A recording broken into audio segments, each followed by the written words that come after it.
Where's this? Just watch this for 2 minutes. Yeah, this is Penang.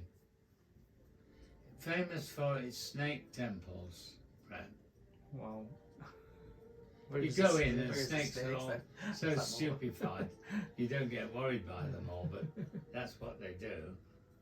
And we had a big barracks on here, and very posh. But the humidity. Oh yes, that's where we used to live. Humidity was horrendous. Yeah, all that area is, it's just really... Yeah, and when I used to go on duty, I used to change suits 3 or 4 times because you just sweated like a mad thing. And the most stupid thing, Brett, there we are with our big guns, and the only way to go and deploy now was to get on ferries. I mean, talk about how stupid that is. God knows how many ferries it took to get us all loaded up to go on to the mainland.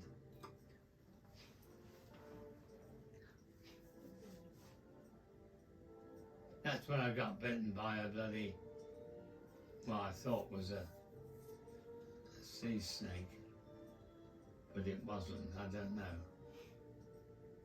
But I got bitten by a snake anyway, was curled up. We had to take our bloody soldiers off for the weekend, and of course as a sergeant it was a big bore because you had to get organised food and guards and rosters, and there's me fast asleep in the tent.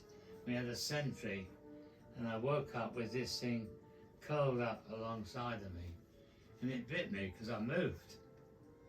So I shouted at the sentry, who was half a bloody sleep, and when I went to the doctors he said, "Good, can't do anything for you," he said.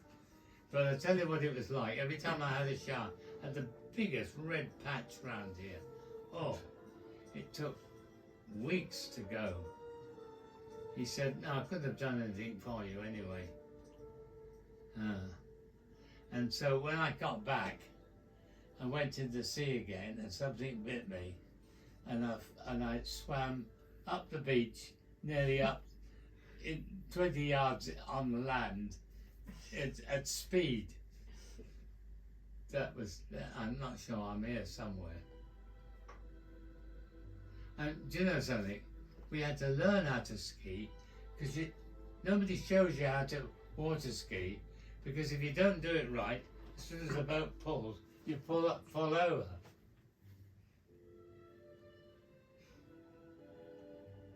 There should be a picture of me talking to the colonel or something. Definitely I'm one of these.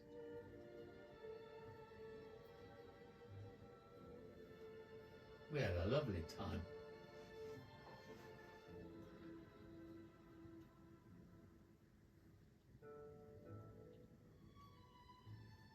I think if you showed a lot of people in cold and rainy England, this is what you get for joining the army. Yeah, I think that's they'd be right. signed up in the thousands. No, it was lovely actually, you know. Water skiing on some Malaysian island. Food. We had good food. The lads were all very good.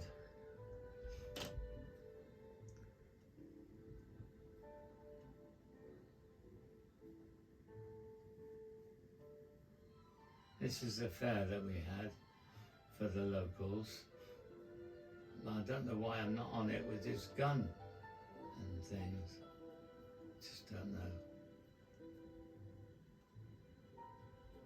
As I say, we saw this tractor with huge wheels, so we borrowed it and we pinched some of the tubing that was for guttering or something, and pretended to make a gun, and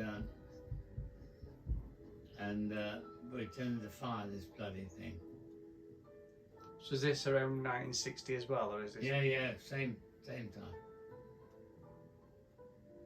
Well, we were very fortunate because we went to Malaya for a 3-year tour. That was the thing. Right. And after we'd been there for just over a year, we had this big meeting where the general came out from England, who was sent by the Queen to tour the army and report back to the Queen how good the soldiers were. And he said, I've got some very good news for you. Well, the whole regiment's going to move to Hong Kong. Well, that was good, because that normally we'd have had a 3-year tour in Malaya and a 3-year tour in Hong Kong. And all the married people were horrified because they just bought cars, and it cost us an absolute fortune. And he said, don't worry about it. I've laid on some civilian vehicles, some ships, and they can take your cars to Hong Kong. But when they found the price, it soon got rid of it all. We were delighted. We thought this was great fun. In fact, this is where that Dusty didn't get into trouble, because he said, I know why we won the war. Did I ever tell you this? Did I tell you that, Brett? You can still tell us. Brett? Yeah, go on. Well, he said it was in his conversation addressing us. He said, I know why we won the war. And Dusty Miller trumped up, said, I know why we won the war. So the general said, oh, why? And this is where I have to swear. And he said, because the German army was a bigger fuck up than our lot. Well, we all rolled it after. The general was horrified. Yeah, who is this chap that speaks like that? Yeah. That was typical Dusty Miller. Yeah, I know I won the war. And he came with jod paws on, you know what I mean? Yeah, yeah. He was really old-fashioned. God, he was old-fashioned. And he spoke like that, with a big plum in his mouth all the time. Lovely to meet you, soldiers. Oh, God. I thought, what a pain this fella is.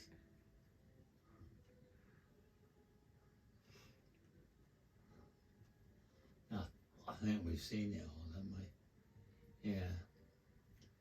Yeah, we'll watch it, we'll change it.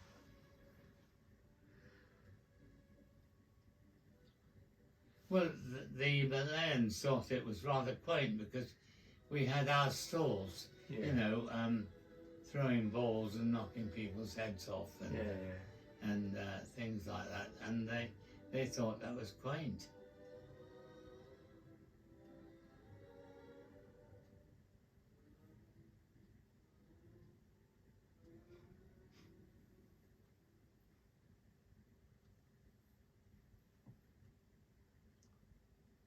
Oh, There's our big gun. That's the 4070.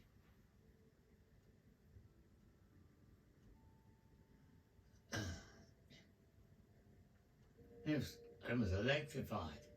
See, that was the latest thing. Now, they don't have guns anymore, they're bloody drones. So, do you remember the surname of the family of little Alan? Yes, Brookes. There you go. Because when we got married, Mrs. Brookes and the Sergeant Brookes,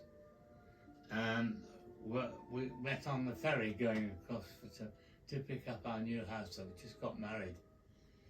And in the course of our friendship,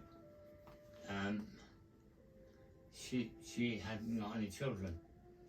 And Marina said, oh, Alan reads palms. So I had to read the palm, and I said, you're going to have a boy. Oh, no, we're not. Oh, yes, you are.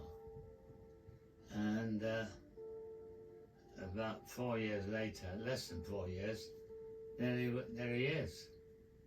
And they called him Alan.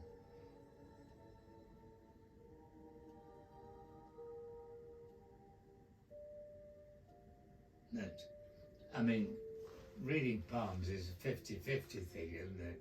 Let's be honest about it. But I mean, yeah, he was a good-looking boy actually too.